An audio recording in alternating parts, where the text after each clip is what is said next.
नमस्कार, देश दिन भर देख रहे हैं आप। मैं हूं आपके साथ कृतिका। बुलेटिन की शुरुआत करेंगे। कर्नाटक विधानसभा चुनाव के लिए चुनाव प्रचार आज शाम 5 बजे थम गया। प्रचार के आखिरी दिन सभी प्रत्याशियों ने जमकर चुनाव प्रचार किया और इस बार प्रचार के दौरान मुस्लिम आरक्षण, बजरंगबली, महंगाई, भ्रष्टाचार समेत कई मुद्दे छाए रहे। क्या सत्ता पक्ष और क्या विपक्ष, सबके बीच सिर्फ जुबानी जंग नहीं दिखी बल्कि व्यक्तिगत स्तर पर भी जमकर आरोप प्रत्यारोप का दौर चला। कर्नाटक में 10 मई को वोट डाले जाएंगे जबकि 13 मई को वोटों की गिनती होगी।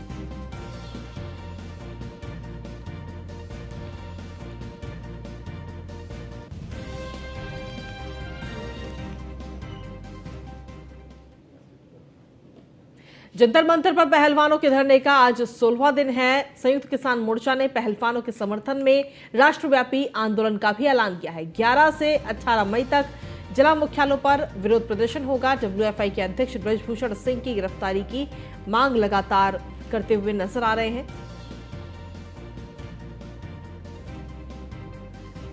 तो बड़ी खबर आप तक पहुंचा रहे हैं और ये तस्वीरें भी आपको दिखा रहे हैं। 11 मई से 18 मई तक ये बात कही जा रही है विरोध प्रदर्शन की और डब्ल्यूएफआई के अध्यक्ष ब्रजभूषण सिंह की गिरफ्तारी की मांग।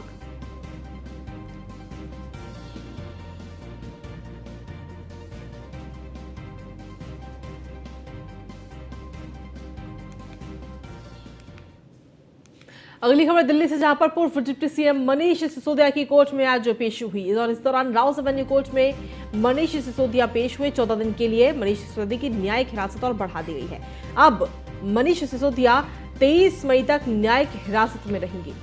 मनीष सिसोदिया कोर्ट से निकलते वक्त बयान भी उनका सामने है। उन्होंने कहा कि बड़फागंज में काम करते रहेंगे। आपका नीति से जुड़े मनी लॉन्ड्रिंग का इस पूरा मामला।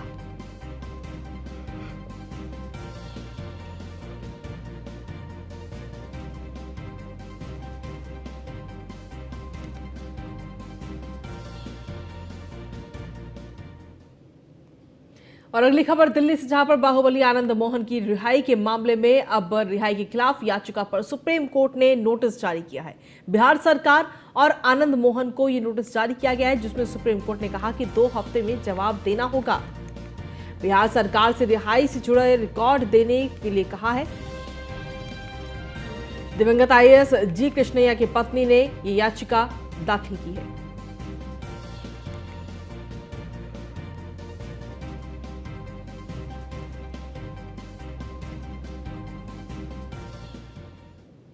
वहीं यूथ कांग्रेस के अध्यक्ष श्रीनिवास गिरफ्तारी से बचने के लिए सुप्रीम कोर्ट पहुंच गए हैं। श्रीनिवास ने गुवाहाटी हाईकोर्ट के फैसले को सुप्रीम कोर्ट में चुनौती दी है।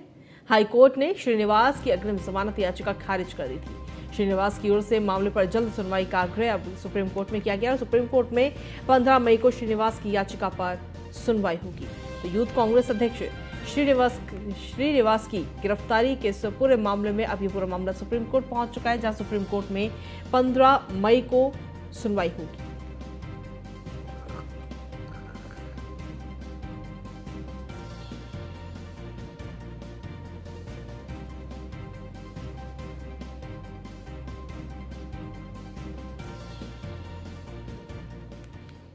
वहीं जमीन के बदले नौकरी देने के मामले में आज मीसा भारती दिल्ली के राउस एवेन्यू कोर्ट पहुंची और इस दौरान सीबीआई ने कोर्ट से चार्जशीट दाखिल करने के लिए 4 हफ्ते का समय दिए जाने की मांग की।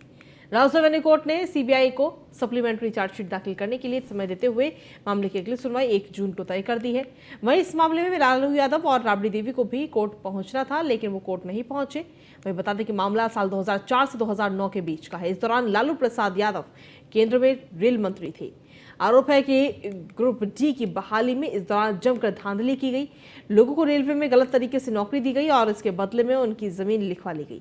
इसके बाद मामले में सीबीआई ने लालू यादव के साथ उनकी पत्नी राबड़ी देवी और बेटी मीसा भारती के साथ 16 लोगों पर केस दर्ज किया था।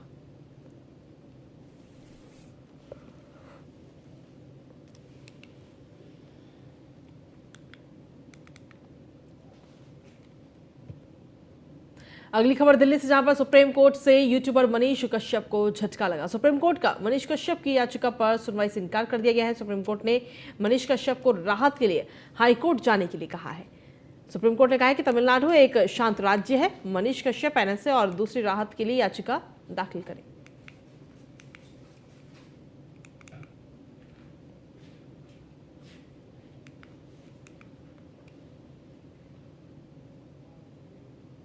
सिकरायगीजड़ में महंगाई राहत कैंप का मुख्यमंत्री अशोक गहलोत अवलोकन कर जनसभा को संबोधित किया। संबोधन के दौरान सीएम अशोक गहलोत ने कहा कि जिंदगी की रेस में शामिल लोगों को करौली के महंगाई राहत कैंप में स्कूटी प्रदान कर रफ्तार देने की कोशिश की गई। इन कैंपों में दिव्यांगों और वंचितों के चेहरों की मुस्कान देखकर तसल्ली मिली। इसके साथ ही अशोक गहलोत ने कहा कि सब एक दूसरे के साथ कंधे से कंधा मिलाकर चल सके, इसलिए हर कंधे को मजबूत करेंगे।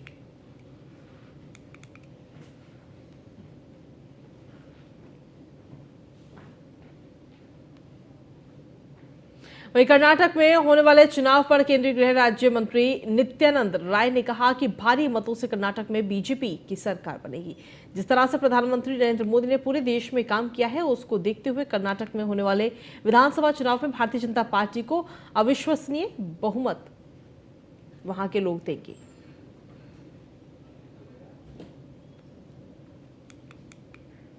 भारी बहुमत से भारतीय जनता पार्टी की सरकार बनेगी।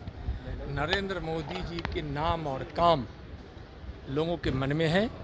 कर्नाटक के लोग विश्वास से भरे हैं कि माननीय प्रधानमंत्री नरेंद्र मोदी जी के नेतृत्व में उनके भगीरथ प्रयास से विकास की गंगा जन जन तक पहुंच रही है। और उधर विपक्ष के लोग तुष्टीकरण की राजनीति कर रहे हैं। यह हिंदुस्तान है। हिंदुस्तान में उस प्रकार की तुष्टीकरण की राजनीति न शोभा देता है, न चलेगी। जो नेता प्रतिपक्ष विजय कुमार सिन्हा ने जेडीयू के राष्ट्रीय अध्यक्ष ललन सिंह पर पलटवार करते हुए कहा कि वो पहले अपने मुख्यमंत्री को समझाएं और हकीकत का आईना दिखाएं।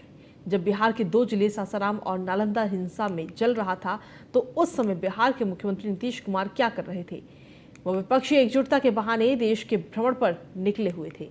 बिहार तो उनसे सहमति नहीं रहा, दूसरे का घर देखने चले हैं। दरअसल लालू प्रसाद ने मणिपुर हिंसा को लेकर ट्वीट किया था, तो वहीं लालू प्रसाद यादव के द्वारा मणिपुर हिंसा में मारे गए लोगों के प्रति संवेदना प्रकट करते हुए किए गए ट्वीट पर नेता प्रतिपक्ष बिहार विधानसभा विजय सिन्हा ने जमकर हमला बोला। ये घटना पर निश्चित तौर पर कार्रवाई हो रही है। देश के प्रधानमंत्री जी काफ़ी संवेदनशील है। गृह मंत्री जी ने भी संज्ञान लिया है और बिहार के पूर्व मुख्यमंत्री राजद सुप्रीमो श्रीमान लालू प्रसाद यादव जी का जो ट्वीट और बयान आ रहा है, चलिए देर से ही सही, संवेदना तो कम से कम जगा। हम तो उनसे चाहेंगे कि बिहार में जो दर्जनों हत्याएं हो रही है, उनके समय में कई नरसंहार, जातीय नरसंहार हुआ था, कई अपराधियों की गोली के शिकार हुआ था। किसी एक पर भी संवेदना व्यक्त कर देते और ट्वीट कर देते तो लोगों को राहत। वहीं पटना में जेडीयू प्रदेश कार्यालय में जेडीयू के प्रवक्ताओं ने प्रेस कॉन्फ्रेंस की और इस दौरान जेडीयू के मुख्य प्रवक्ता और एमएलसी नीरज कुमार ने केंद्र सरकार पर जोरदार हमला बोला। उन्होंने कहा कि केंद्र की मोदी सरकार जाति गणना की ही नहीं बल्कि जाति जनगणना की भी विरोधी है। मोदी सरकार ने जनगणना नहीं करा रही। इसके साथ ही उन्होंने कहा कि 2021 में जनगणना नहीं करने से देश में कई तरह का संकट हो गया है। बीजेपी विधवा विलाप कर रही है। हाईकोर्ट में सरकार अपना पक्ष सही ढंग से नहीं रखा है। सिर धड़ से अलग कर दो। जो वर्ग की बात करें, आप समझिए इस सामाजिक व्यवस्था पर कितना बड़ा, और वो भी पिटिशनर है इस माननीय उच्च न्यायालय में याचिका के।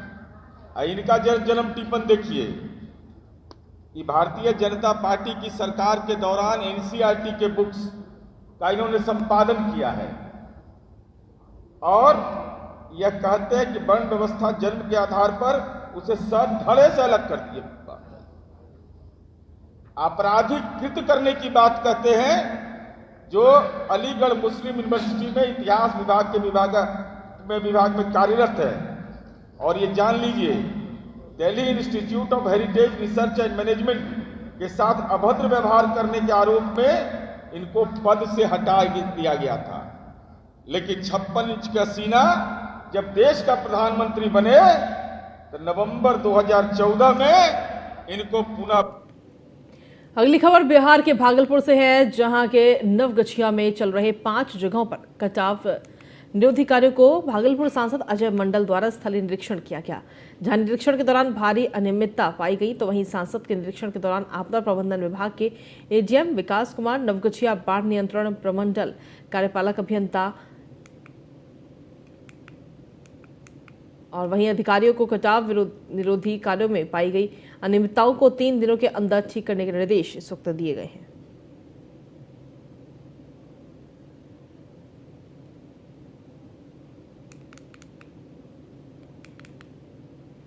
अगली खबर बिहार के किशनगंज से है, जहां पर दिगल बैंक प्रखंड के बैरबन्ना गांव के 4 युवकों की नेपाल में काम करने के दौरान मलबे में दबकर मौत हो गई है।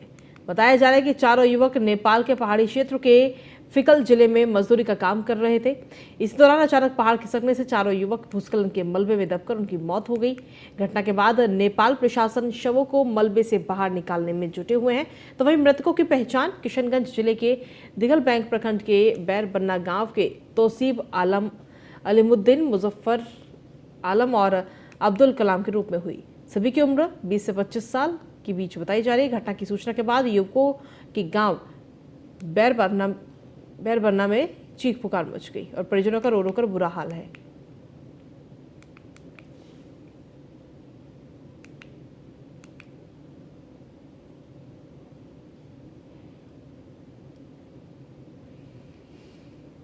वहीं अगली खबर बिहार के बांका से है, जहां बौसी बरमनिया गांव में अचानक आग लग गई और उस आग से कई घर जलकर राख हो गए। सभी घरों के आसपास और घरों में रखे सामान भी राख हो गया। करीब 25 लाख से ज्यादा की संपत्ति के नष्ट होने की संभावना जताई जा रही। जानकारी के अनुसार इस घटना में कई घर और पालतू मवेशी समेत कई अन्य जानवर भी इस आग की चपेट में आ गए।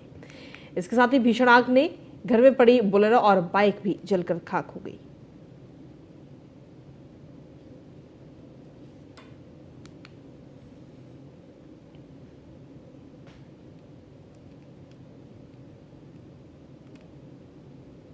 महाराष्ट्र के मुख्यमंत्री एकनाथ शिंदे ने कहा कि फंसे हुए 22 छात्रों को वापस लाने के लिए एक विशेष विमान की व्यवस्था की गई है और जल्द ही ये विमान इन छात्रों को लेकर महाराष्ट्र में प्रवेश करेगा।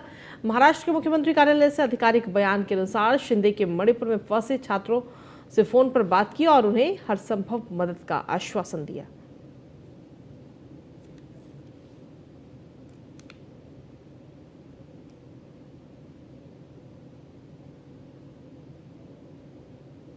एनसीपी प्रमुख शरद पवार ने अपने गृह नगर बारामती में कहा कि वो बीजेपी के खिलाफ विपक्षी दलों को एक साथ लाने में भूमिका निभाएंगे। शरद पवार ने कहा कि नीतीश कुमार, अरविंद केजरीवाल, चंद्रशेखर राव, ममता बनर्जी जैसे नेता विपक्ष को एकजुट करने की कोशिश कर रहे हैं। अगले साल होने वाले लोकसभा चुनाव से पहले विपक्ष का एक साझा न्यूनतम कार्यालय तैयार करने की कोशिश करेंगे। शरद पवार पुणे जिले स्थित अपने गृह नगर बारामती पहुंचे, जहां पर उन्होंने उनका जोरदार स्वागत भी किया। पवार के समर्थन में जमकर नारेबाजी की गई। वहीं पत्रकारों से बात करते हुए पवार ने कहा कि आने वाले 10 से 11 महीनों में कई जगहों पर चुनाव होने वाले हैं, इसलिए विरोधी दलों के नेताओं से मुलाकात करेंगे। उसके लिए उनसे न्यूनतम साझा कार्यक्रम बनाकर एक साथ लाने की कोशिश करेंगे।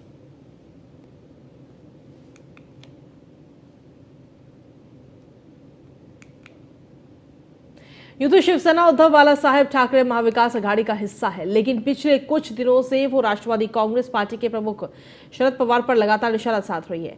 अब मुखपत्र सामना में लिखे अपने लेख में पार्टी सांसद संजय राउत ने पवार पर अपना उत्तराधिकारी तैयार न कर पाने का आरोप लगाया। इसके अलावा राउत ने पवार के इस्तीफे वाले दाव को मास्टर स्ट्रोक करार दिया और कहा कि इससे भारतीय जनता पार्टी का गेम प्लान खराब हो गया। संजय राउत ने सामना में लिखे अपने लेख में कहा, राष्ट्रवादी कांग्रेस पार्टी का अध्यक्ष पद छोड़ने की शरद पवार द्वारा घोषणा करते ही खलबली मचना स्वाभाविक था। यह हलचल देश की राजनीति में मच गई, उससे ज्यादा उनकी पार्टी में मची, क्योंकि शरद पवार का मतलब ही राष्ट्रवादी कांग्रेस पार्टी है। वहीं दिल्ली के गोविंदपुरी थाना इलाके में महज 4,000 रुपए को लेकर चल रहे विवाद के निपटारे के दौरान वाद विवाद के बाद हुई ताबड़तोड़ फायरिंग में एक शख्स की गोली लगने से मौत हो गई।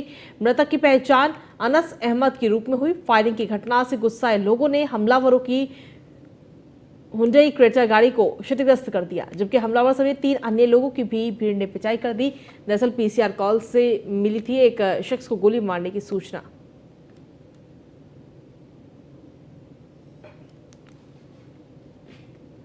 नोएडा में वृंदावन अस्पताल के निदेशक प्रदीप शर्मा प्रमोद की अपने बेटे की शादी के दौरान दहेज प्रथा को खत्म करने को लेकर एक शानदार पहल सामने आई। उन्होंने 11 पौधे दहेज में लिए। नोएडा में ऐसा पहली बार हुआ है कि दहेज को लेकर ये संदेश दिया गया है। प्रदीप शर्मा प्रमोद के बेटे की शादी करावल नगर दिल्ली निवासी प्रकाश चंद्र शर्मा की बेटी से हुई है, जिसमें दहेज में प्रदीप शर्मा प्रमोद ने 11 हरे पौधों मांगे, जिसकी लोगों ने बहुत प्रशंसा भी की।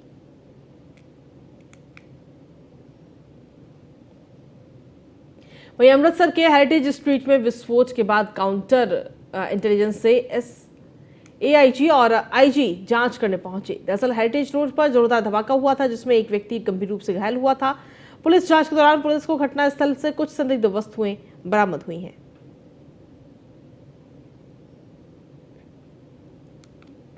अमृतसर के GT रोड पर स्थित मॉल ऑफ अमृतसर के बाहर एक भयानक एक्सीडेंट हुआ, जिसके चलते 4 युवक गंभीर रूप से घायल हो गए।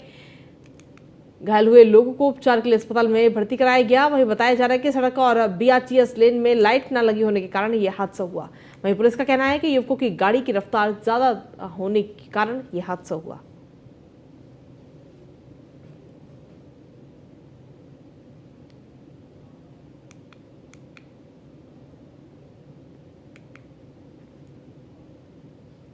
तमाम विवादों और बैन की मांगों के बीच सुदीप्तो सेन की फिल्म द केरल स्टोरी शुक्रवार को थिएटर्स में रिलीज कर दी गई। फिल्म रिलीज होने के साथ ही विवादों में भी घिर गई। एक तरफ जहां BJP के कार्यकर्ताओं इस फिल्म को दिखाने के लिए फ्री में टिकट बांट रहे हैं, वहीं कांग्रेस समेत तमाम विपक्षी दल इसे बैन करने की मांग कर रहे हैं। देखिए ये रिपोर्ट।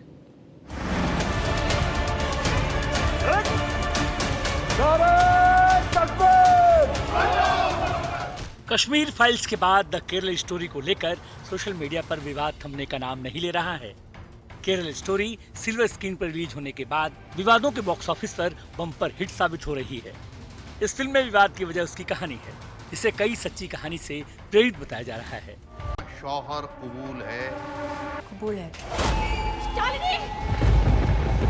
फातिमा।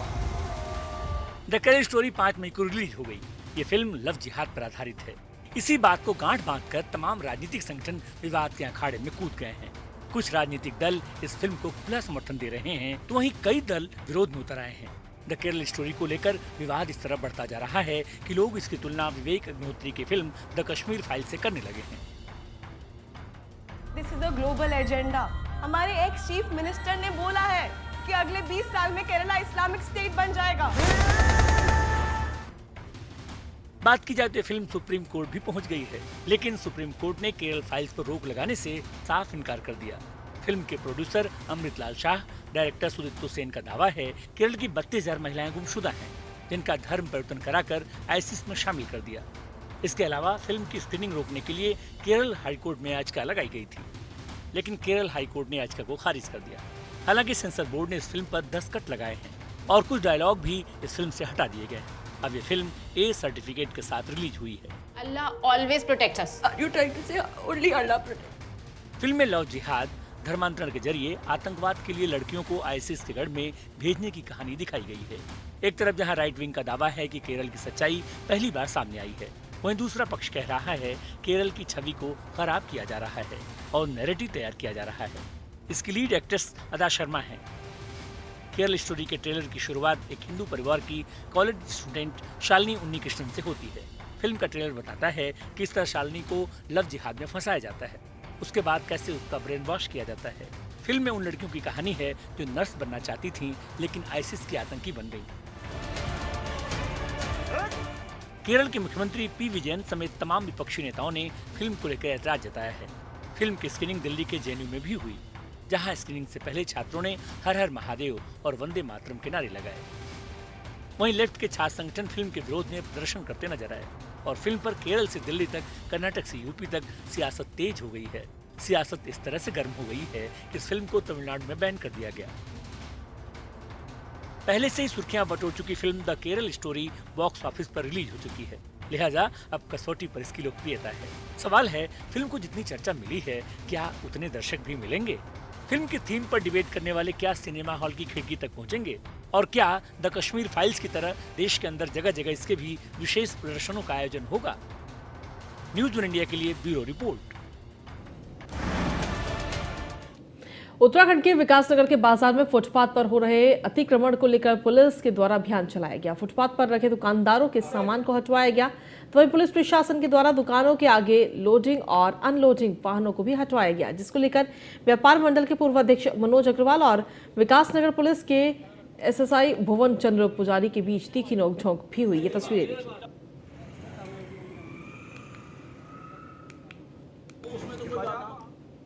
कोटद्वार रेंज के अंतर्गत गिवाई बीट में वन भूमि पर अतिक्रमण कर मजार बनाई गई थी, जिसको लेकर वन विभाग ने प्रशासन की मौजूदगी में बुलडोजर चलाकर ध्वस्त कर उस भूमि को कब्जे में ले लिया है। मजार को ध्वस्त करने के दौरान कोई बवाल न हो, इसके लिए पूरे वन विभाग और पुलिस फोर्स मौके पर तैनात रही। इस दौरान रेंजर अजय ध्यानी ने बताया कि आरक्षित वन क्षेत्र में बनी मजार को ध्वस्त कर दिया गया है। कहीं और भी इस तरह की वन भूमि पर अतिक्रमण कर मजार बनाई जाएगी तो तुरंत कार्रवाई कर ध्वस्त किया जाएगा। इसमें जो है कि आरक्षित परिषद की वहीं बीट में जो है कि मजार बनी थी अवैध, और इसमें जो है कि हमने इनको जो है कि सार्वजनिक नोटिस भी जारी किया था। अगर किसी भी इसके यहाँ पे कोई जो कि हक है, मालिकाना हक है, तो इसको तुरंत हटा दें। तो आरक्षित परिषद मालिकाना हक का कोई मतलब नहीं होता है, क्योंकि रिजर्व फॉरेस्ट है, सरकार की ज़मीन है। तो आज से जो है कि हमने एसडीएम साहब और एडिशनल एसएसपी साहब, कानून को पटवारी सभी, हमारा डीएफओ साहब थे, पूरे स्टाफ था कोटद्वार लालटन से पूरे डिवीजन का, और इसको ध्वस्त।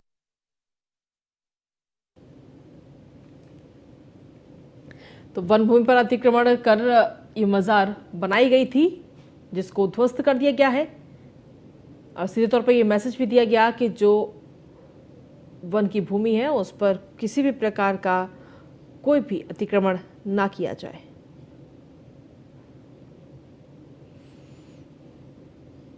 देहरादून में अचानक मस्जिदों के लाउडस्पीकर पुलिस के द्वारा उतारे जाने को लेकर आज मुस्लिम समुदाय के लोगों ने जिलाधिकारी कार्यालय में पहुंचकर जिलाधिकारी को ज्ञापन सौंपा और अपना विरोध जताया, जिसके बाद मुस्लिम समुदाय के लोगों के साथ जिलाधिकारी और एसएसपी देहरादून की बातचीत हुई। वहीं आपको बता दें कि जिलाधिकारी ने कहा कि जो स्पीकर उतारे गए हैं उन्हें फिर से लगाया जाएगा, लेकिन स्पीकर की आवाज कम रखी जाएगी।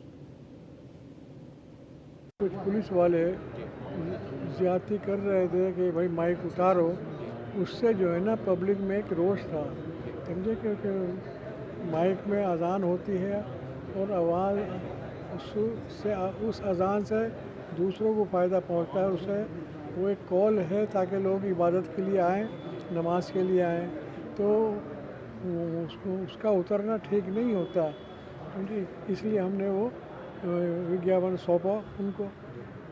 क्या कुछ आश्वासन मिला? और क्या आश्वासन ये मिला कि ठीक है, हम माइक अपनी जगह रखेंगे, समझे, लेकिन आवाज़ कम कर देंगे। हाँ, इंशाल्लाह हम इस पर अमल करेंगे कि हम आवाज़ बहुत कम कर देंगे। क्या कारण उन्होंने बताया? क्या कारण बनाया? क्यों? कारण ये बताया कि हाई कोर्ट का ऑर्डर है कि इससे प्रदूषण फैलता है। वहीं उत्तराखंड के रुड़की में बेखौफ दबंगों के कारनामे का सीसीटीवी वीडियो सामने आया, जहां कमेलपुर गांव में बग्गी हटाने को लेकर के दो पक्षों में खूनी संघर्ष हुआ। वहीं आपको बता दें कि वीडियो जमकर वायरल हो रहा है, जिसमें कार सवार युवक पर दबंगों ने ईंट पत्थरों से जानलेवा हमला किया, साथ ही घर पर भी पथराव किया। फिलहाल सूचना मिलते ही मौके पर पहुंची पुलिस ने सीसीटीवी कैमरे से आरोपी की तलाश में जुट गई है। वहीं 2 लोग गंभीर रूप से घायल हुए हैं, जिन्हें हायर सेंटर रेफर किया गया।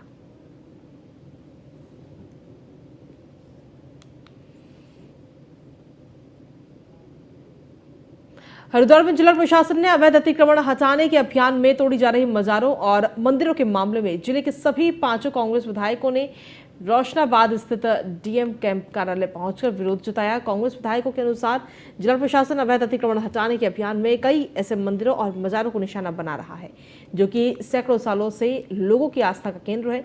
कांग्रेस के विधायकों का कहना है कि डीएम ने उन्हें पहले समय दिया था कि मंगलवार तक वो मजारे नहीं तोड़ेंगे, लेकिन अपने ही वादे से मुकरते हुए डीएम हरिद्वार ने यहाँ के आर्य नगर में स्थित प्राचीन मजार तोड़ डाली और इसके लिए कोई सुनवाई भी नहीं की गई।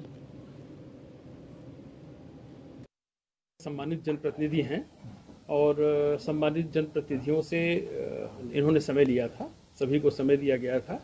हालांकि इनके साथ और भी काफ़ी लोग आ गए थे, लेकिन उसके बावजूद भी सभी से बैठ के बातें सुनी गई। देखिए, विधायक तो डीएम साहब बताएंगे कि उन्होंने बंद कमरे में बैठ के क्या बात की है। हमें तो इतना पता है कि 5 विधायकों को उन्होंने कहा आज मैं छुट्टी पे हूं, और थोड़ी देर में खबर आती है वो एक सिंगल विधायक से मिल लिए। अब ये तो डीएम साहब से आप पूछो या उस विधायक से पूछो। 5 विधायकों से मिलने के लिए डीएम साहब कह रहे अगले दिन मिलूंगा। टाइम लिया गया था, उस टाइम पर जो है स्वयं इसमें जो हमारी कमेटी थी सब लोग बैठ के बात सुन रहे थे कि क्या इनके।